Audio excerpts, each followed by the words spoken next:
sciences du comportement aide à décrypter les raisons de l'assez faible efficacité des communications du gouvernement et des médias au sujet du Covid-19.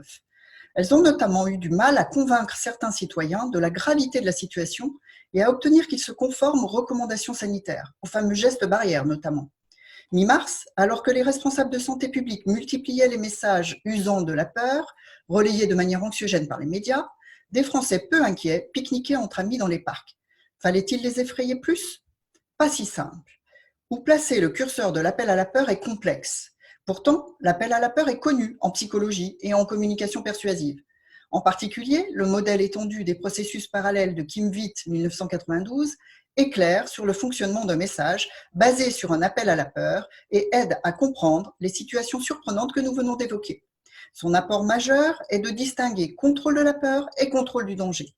Un appel à la peur n'est efficace que si certaines conditions engendrent un contrôle du danger par les cibles et non le seul contrôle de la peur ressentie. Deux conditions sont nécessaires pour que l'individu ressente de la peur et soit prêt à suivre la recommandation pour se protéger. Premièrement, il doit se sentir vulnérable par rapport à la menace et il doit être persuadé de la gravité de cette dernière. Or, de nombreux individus, par exemple les jeunes, ne se sont pas sentis vulnérables car le Covid-19 était présenté comme touchant surtout les personnes âgées ou fragiles. De même, des personnes n'ont pas perçu la sévérité du virus, présenté initialement comme une banale grippe. Pour ces cibles, la communication persuasive a échoué à déclencher une peur suffisante. Le danger n'étant pas perçu, il n'y avait pas de raison de le contrôler. Pour d'autres, l'échec persuasif a été lié au non-respect de la seconde condition, l'efficacité perçue de la recommandation. Certains étaient bien convaincus de la gravité de la situation et de leur vulnérabilité, et ils ont ressenti de la peur.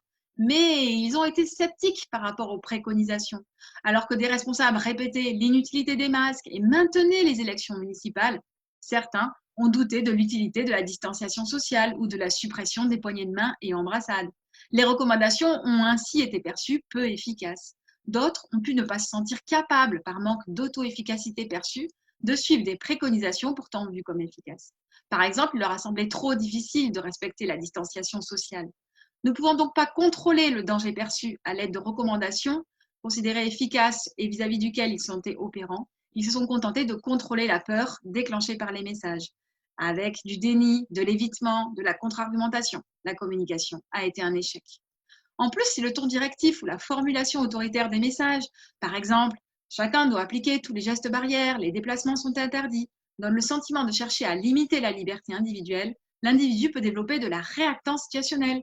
Il se comporte alors à l'opposé des préconisations, par un effet qu'on appelle boomerang, à l'instar de Rudy Gobert, touchant tous les micros et surfaces potentiellement contaminées.